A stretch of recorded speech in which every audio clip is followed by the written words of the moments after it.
नमस्कार साथियों, प्यारे बच्चों। मैं मुकेश प्रजापति आज फिर वीडियो क्लास में मैं लेके आया हूँ समकालीन विश्व राजनीति कक्षा 12 की बुक। फर्स्ट बुक में पहला चैप्टर शीत युद्ध का दौर। हम बात कर रहे थे दो महाशक्तियाँ। वो दो महाशक्तियाँ अमेरिका और सोवियत संघ थी, और दोनों महाशक्तियों के मध्य एक रक्त रंजित युद्ध ना होते हुए एक विचारधाराओं का युद्ध चल रहा था। 1945 से 1991 तक ये शीत युद्ध का दौर चला। इस दौर के अंदर एक तीसरी महाशक्ति कहे तो महाशक्ति के रूप में तीसरा एक विकल्प सामने आता है जो इन दोनों महाशक्तियों को चुनौती देने का कार्य करता है। तो दो ध्रुवीय था, विश्व के सामने दो ध्रुवीय था, दो केंद्र थे शक्ति के। उन दोनों केंद्रों को चुनौती देने के लिए एक सामने आता है विश्व में गुट निरपेक्षता। गुट निरपेक्षता शीत युद्ध का दौर चला, और उस दौर में दो ध्रुवीय विश्व था। उसमें पश्चिमी एक गुट था, पश्चिमी गुट, और एक दूसरा था पूर्वी गुट। पूर्वी गुट जो खेमा था ये करता था यूएसएसआर का नेतृत्व है, और पश्चिमी जो गुट था ये गुट करता था पश्चिमी जो गुट था ये करता था अमेरिका का नेतृत्व। अमेरिका का नेतृत्व। तो दो ध्रुव थे, और दोनों ध्रुव में इस महाशक्ति के अंदर एक तीसरी महाशक्ति दो ध्रुवीयता को चुनौती देने के लिए हमारे पास तीसरा विकल्प है, जिसको हम ये कहें कि दो दुनिया, फर्स्ट दुनिया, सेकंड दुनिया, और तीसरी जो दुनिया थी वो थी गुट निरपेक्षता। गुट निरपेक्षता अर्थ से ही पता लगता है कि किसी भी गुट में शामिल न होना। यदि किसी गुट में शामिल हो गए तो हम भी इन्हीं की तरह बन जाएंगे, हम भी इन्हीं की भांति अपने आपस में एक बहुत बड़ी विचारधारा बना लेंगे, और वैसे ही शीत युद्ध का दौर चला था वैसे हम भी कर सकते हैं। लेकिन इसकी नीति थी कि किसी भी गुट में निरपेक्षता, किसी भी गुट में शामिल न होना। इस नीति पर यह काम करता था, और ये जो नाम था ये था non alignment movement. Alignment movement था। इस मूवमेंट में ये बात साबित की गई थी कि एशिया, अफ्रीका, जो लातिन अमेरिका थे, जहाँ से ये नए स्वतंत्र गणराज्य स्वतंत्र हो रहे थे, वो स्वतंत्र देशों को ये मिलाने का एक मंच था। और ये मंच इसलिए स्थापित किया गया था कि ये देश इनसे टूटना शुरू हो जाएंगे, छोटे देश टूटते रहेंगे तो इनकी महाशक्तियाँ, जो ये महाशक्तियाँ हैं, इनमें थोड़ी बहुत कमजोरी आना शुरू होगी। इनकी जो स्थिति है वो थोड़ी बहुत कम होगी, हथियारों की होड़ वो बंद हो जाएगी, इनको जो संसाधन नहीं मिलेंगे या इनके सैनिक गुटों को कहीं शामिल नहीं करने देंगे। तो ऐसी स्थिति में इसका मुख्य कारण यही था, इनकी शक्ति को कमज़ोर करना। तो ऐसी स्थिति में 5 देशों ने मिलकर इस संगठन का निर्माण किया, गुट निरपेक्षता के संगठन का नाम का। इस जन्म के समय देखें तो संस्थापक प्रमुख देश थे। इन प्रमुख देशों में पहला आता है भारत। ये पहल करता है भारत गुट निरपेक्षता की नीति अपनाने के लिए। उस समय भारत के प्रथम प्रधानमंत्री थे पंडित जवाहरलाल नेहरू। पंडित जवाहरलाल नेहरू की अध्यक्षता में भारत के प्रथम प्रधानमंत्री पंडित जवाहरलाल नेहरू की अध्यक्षता में, और दूसरे थे यूगोस्लाविया के टीटो, बात करें मिस्र के नासिर। ये 3 ऐसे संस्थापक देश थे जिन्होंने 1956 में एक मीटिंग का आयोजन किया, और मीटिंग इसलिए रखी कि हम इन दोनों महाशक्तियों को कमज़ोर कैसे किया जाए, इन दोनों महाशक्तियों के मध्य कोई युद्ध ना हो जाए, इस तीसरे विश्व को कैसे रोका जाए। तो ये विश्व के सामने समस्या तो थी, और इसमें जो उसी समय की बात करें 1956, उस समय नए स्वतंत्र राज्य एशिया, अफ्रीका या लातिन अमेरिका की बात करें तो जो नए स्वतंत्र राज्य जो स्वतंत्र हो रहे थे, उन स्वतंत्र देशों को एक मंच मिल जाता है गुट निरपेक्षता में शामिल होने के लिए। बात करें ये 3 देशों ने मिलकर, तीनों देशों के संस्थापक सदस्यों ने मिलकर इस एक मीटिंग में हस्ताक्षर करते हैं, हम किसी भी गुट में शामिल नहीं होंगे, और इन गुटों का हम हमेशा इनका बहिष्कार करेंगे। जैसे इनके जो सैनिक संगठन है, या हम बात करें जो उपनिवेशवाद है, इनका हम धीरे धीरे इनका विरोध करते जाएंगे। चौथा देश, इन तीनों ने मिलकर कहा कि हम 3 कुछ नहीं कर सकते, हमारे को और सदस्य मिलाने होंगे। तो 3 ने ये कहा कि हम 1-1, 2-2 सदस्य और 2-2 सदस्य जोड़ते हैं। हम 3 सदस्य, 2 सदस्य ये जोड़ेगा, 2 सदस्य ये, 2 सदस्य ये, 6 सदस्य और हो जाएंगे अपने पास। ये 6 भी 2-2 को जोड़ना प्रारंभ कर देंगे। आगे से आगे हमारी जो कड़ी है वो जुड़ती जाएगी और देश इसमें जुड़ते जाएंगे। जो पास पास वाले भाग थे, इंडोनेशिया को कहा गया, इंडोनेशिया के सुकुंडों ने ये मान लेता है कि मैं भी इस गुटनिरपेक्षता में शामिल होना चाहूँगा। घाना भी मिल जाता है, घाना गाता वाने एनक्रुमा, ये मिलकर क्या करते हैं, एक गुट के निर्माण करते हैं और वो गुट कहलाता है गुटनिरपेक्षता। क्या कहलाता है, गुटनिरपेक्षता। तो 5 संस्थापक सदस्य थे। एग्जाम में क्वेश्चन पूछे कि गुटनिरपेक्षता नाम की full form non alignment movement, कितने देशों ने मिलकर इसकी स्थापना की? 5 देशों ने मिलकर इसकी स्थापना की।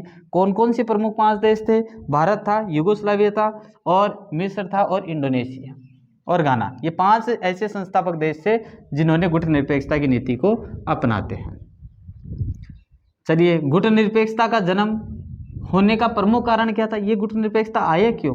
इसके भी कुछ तो कारण होंगे। तो इसके कारण माने कि 1956 की एक तो मीटिंग का होना, प्रमुख बात इनकी मानी कि 1956 में 3 लोगों के मध्य, नासिर, टीटो और पंडित जवाहरलाल नेहरू के मध्य 3 देश आपस में मिलकर एक मीटिंग का आयोजन करते हैं और उस मीटिंग में यही बात दोहराई जाती है कि हमारे को इनसे अलग रहकर कोई एक नया संगठन बनाना होगा। तो नया संगठन निर्माण की यहाँ पर चर्चा होती है। धीरे धीरे ये चर्चा आगे जाती है और चर्चा मिलकर 2 सदस्य देश और मिल जाते हैं और टोटल 5 सदस्य मिलकर इस वार्ता के माध्यम से इस संगठन का निर्माण होता है, गुटनिरपेक्षता का। नए स्वतंत्र, इधर जो दक्षिण एशिया थे या अफ्रीका की बात करें या अमेरिका के जो लातिन अमेरिका थी, वहाँ के जो सदस्य नए स्वतंत्र देश आज़ाद हो रहे थे, उन देशों को जन्म होना, उसी समय जन्म होना और उसी समय इनकी मीटिंग का होना। इस कारण से ये जो नए स्वतंत्र राज्य आ रहे थे, स्वतंत्र हो रहे थे, ये राज्य स्वतंत्र होकर यहाँ पर वो शामिल हो जाते हैं गुटनिरपेक्षता की नीति में, क्योंकि इनको सबको पता था कि हम एक कोई संगठन तो बनाए, उस संगठन में जाकर मिले।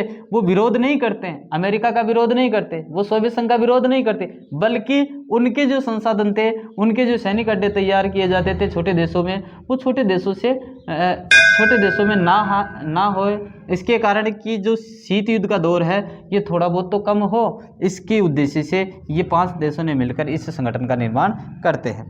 गुटनिरपेक्षता शिखर सम्मेलन, हर 3 वर्ष के अंतराल पर एक गुटनिरपेक्ष शिखर सम्मेलन का आयोजन किया जाता है। हर 3 वर्ष के अंतराल पर, 3 वर्ष के अंतराल पर, 3 वर्ष के अंतराल पर गुटनिरपेक्षता का एक शिखर सम्मेलन का आयोजन किया जाता है। जैसे बात करें हम प्रथम 1961 में, सर्वप्रथम 1961 में बेलग्रेड के अंदर 20 सदस्य देशों का एक सम्मेलन का आयोजन किया गया और उसमें सदस्य देश आए 25 ही क्यों आए? यहाँ पर गुटनिरपेक्षता के इन देशों ने 28 देशों को बुलावा पत्र भेजा था कि आप आओ और हमारी सदस्यता लो। इस सम्मेलन में आप इनको आमंत्रण दिया गया और इन आमंत्रण के कारण इनको बुलाया गया कि आप आओ और हमारे इस गुटनिरपेक्षता नीति में शामिल होने के लिए तैयार हो तो हो जाना, यानी कि उन पर हस्ताक्षर करने के लिए उनको बुलाते हैं कि आप जिसको आना है उनको वो आए और इस गुटनिरपेक्षता नीति यदि आपको अच्छी लगती है तो इसमें शामिल हो जाए, या उन देशों के जो सैनिक अड्डे हैं या दोहरी जो समझौता नीति है उनसे दूर रहने की प्रक्रिया, उससे दूर रह सकते हैं, इन देशों के संगठन को कम किया जा सकता है। तो इस कारण से प्रथम शिखर सम्मेलन 1961 में बेलग्रेड में हुआ। 25 सदस्य देश बुलाए गए थे, 28, ध्यान में रखना कितने बुलाए गए थे, 28 देशों को बुलाया गया। इनमें से 3 जो देश थे, ये 3 देश यहाँ पर नहीं आते तो है, लेकिन ये केवल देखने के लिए आते हैं। ये देखते हैं कि हाँ गुटनिरपेक्षता नीति सही है या गलत है, इससे हमारे को क्या फ़ायदा है, क्या नुकसान है, वो 3 देश ये देख रहे थे, लेकिन बाद में ये भी शामिल हो जाते हैं। 17वां शिखर सम्मेलन 2016 में वेनेजुएला में आयोजित किया गया और इसमें टोटल 120 सदस्य शामिल हुए। सदस्य देश 120, धीरे धीरे देश वो नए स्वतंत्र राज्य से जो स्वतंत्र हो रहे थे वो देश, ये सब मिलकर 120 सदस्य देश हो जाते हैं और 2016 में वेनेजुएला में इस सम्मेलन का आयोजन किया गया, गुटनिरपेक्षता सम्मेलन का। 18वां शिखर सम्मेलन हर 3 वर्ष के अंतराल पर ये सम्मेलन का आयोजन किया जा रहा है। 2019 में अजरबैजान में, और अजरबैजान का शहर था बाकू, उस बाकू में ये आयोजित किया गया गुटनिरपेक्षता सम्मेलन, और इसमें भी 120 सदस्य देश शामिल थे। तो गुटनिरपेक्षता यानी कि किसी भी गुट में न रहते हुए गुटनिरपेक्षता का अर्थ ये नहीं है कि पृथकतावाद है या तटस्थता है। गुटनिरपेक्षता ना तो तटस्थ है और ना ही किसी से पृथक है। ये कहता है कि हम अमेरिका से भी अलग नहीं है, कोई पृथक नहीं है, ना संयुक्त राष्ट्र संघ, हम ना ही किसी सोवियत संघ से अलग है, हम किसी से अलग नहीं है, हम किसी से अलग नहीं है, पृथक नहीं है। हम पृथकतावाद का अंतर्राष्ट्रीय जैसे मामले हैं उन मामलों में कोई पृथक नहीं है, हम साथ है, लेकिन हम किसी गुट में शामिल नहीं होंगे। तटस्थता भी यही कहती है कि हम तटस्थ नहीं है किसी के प्रति, कि वो युद्ध हो रहा है और उस युद्ध को, उस धर्म को पालन करे, ये कोई बात नहीं है, ये कोई ज़रूरी भी नहीं है कि वो तटस्थ रहे। किसी देश में कोई आंदोलन चल रहा है, कोई एक युद्ध हो रहा है, तो उस युद्ध के प्रति हम देखते रहे कि होता है तो होने दो, तो उसमें वो इंटरफेयर नहीं करते, उसको रोकने का प्रयास तो कर सकते हैं, लेकिन करे या ना करे वो तटस्थ नहीं है। तो ऐसी भावनाओं के आधार पर कहा गया कि गुटनिरपेक्षता ना तो पृथकवाद है और ना ही तटस्थ है।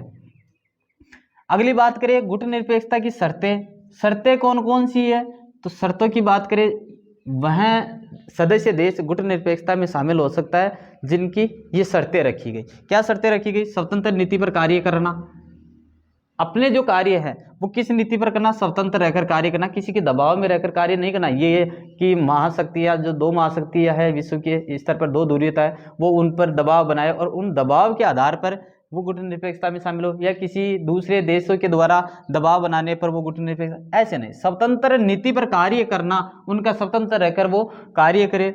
दूसरा है अपना सैनिक गुटों का सदस्य नहीं होना, यानी कि किसी भी गुट, यानी गुट कौन से, नाटो था अपना, अमेरिका के द्वारा एक सैनिक संगठन था नाटो।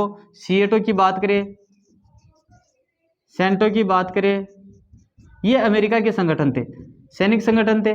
और वार्सा जो पैक्ट था ये था सोवियत संघ का, सोवियत संघ का।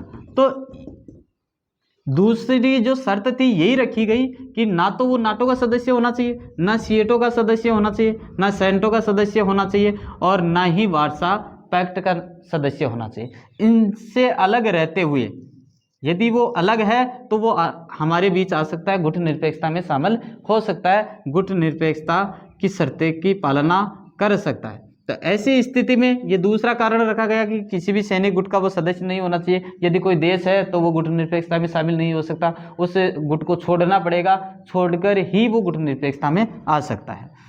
दोहरा समझौता नहीं, देशों को कहा गया कि आप जो आ रहे हो गुटनिरपेक्षता की नीति अपनाने के लिए, तो आपको दोहरा समझौता नहीं करना है, दोहरी नीति नहीं अपनानी है कि अमेरिका की भी नीति अपना ले और इधर गुटनिरपेक्षता की नीति नहीं। एक नीति पर कार्य रहकर करना पड़ेगा, या तो अमेरिका के साथ चले जाओ आप, या फिर गुटनिरपेक्षता में। तो दोहरी समझौता यहाँ पर नहीं होना चाहिए, दोहरी गणना यहाँ पर नहीं की जानी चाहिए। दोनों महाशक्तियों के बीच द्विपक्षीय समझौता नहीं होना चाहिए। चौथा पॉइंट कहता है अपना सैनिक अड्डे बनाने की अनुमति नहीं देना, यानी कि कोई देश है वो गुटनिरपेक्षता में आना चाहता है, लेकिन वो सैनिक अड्डा अमेरिका को कह देता है या सोवियत संघ को कह देता है कि आप सैनिक अड्डा बना सकते हो। किसी देश को सैनिक अड्डे तैयार करने के लिए ये बाध्य करता है कि यदि आप सैनिक अड्डा तैयार करवाओगे तो आप गुटनिरपेक्षता की सदस्यता नहीं ले सकते। तो इस सदस्यता के लिए आपको क्या करना पड़ेगा, सैनिक अड्डे जो बनाने की अनुमति आप दे रहे हो उसको बंद करनी पड़ेगी। तो नहीं देनी है, ये बात कही गई इस गुटनिरपेक्षता की शर्त में। बात करें अगला पांचवा, उपनिवेशवाद का विरोध भी ये करते हैं कि उपनिवेशवाद का विरोध करना इस नीति का भी ये पालना करता है। जो पालन करने वाला देश ही, यानी कि इन 5 नियमों को मानने वाला, 5 शर्तों को मानने वाला, स्वतंत्र नीति पर कार्य करना, सैनिक गुटों के सदस्य नहीं होना, दोहरा समझौता नहीं हो, सैनिक अड्डे बनाने की अनुमति न देना और उपनिवेशवाद का विरोध करता हो। ये 5 जो शर्तें हैं, इन शर्तों की पालना यदि वो करता है तो वह शिखर सम्मेलन जो बेलग्रेड में हुआ था, प्रथम शिखर सम्मेलन, उस बेलग्रेड शिखर सम्मेलन में भाग ले सकता है। ये शर्तें रखी गई तभी वो गुटनिरपेक्षता के सदस्यता ले सकता है।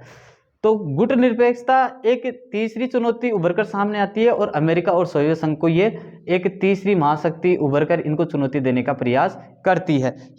हद तक सफल भी होती है गुटनिरपेक्षता की नीति, क्योंकि देश अपना एक मंच स्थापित कर रहे थे कि ये दो महाशक्तियां हैं और दोनों महाशक्तियों के अंदर कभी युद्ध होता है तो ये तीसरा तो बचे रहे, ये आपस में व्यापार की दृष्टि से या और समझौता स्थापित करके ये अपनी नीति को तो आगे बढ़ा सकते हैं। तो ऐसी एक योजना बनाएगी और योजना बनाकर इसके संस्थापक सदस्यों ने 5 संस्थापक सदस्यों ने मिलकर गुटनिरपेक्षता की शर्त को पूरा किया। गुटनिरपेक्षता का एक संगठन बनाया और उस संगठन में अनेक देशों ने भाग लेना प्रारंभ कर दिया।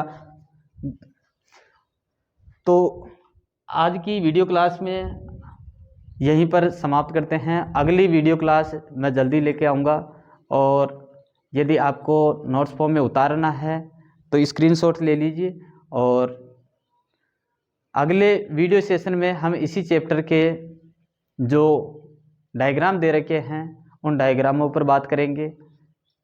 तो आप उतार लेना और उतार कर अपनी कॉपी में नोट्स फॉर्म में उतार लेना, जिससे आसानी रहे पढ़ने के लिए, नोट्स बनाने के लिए। जय हिंद, जय भारत।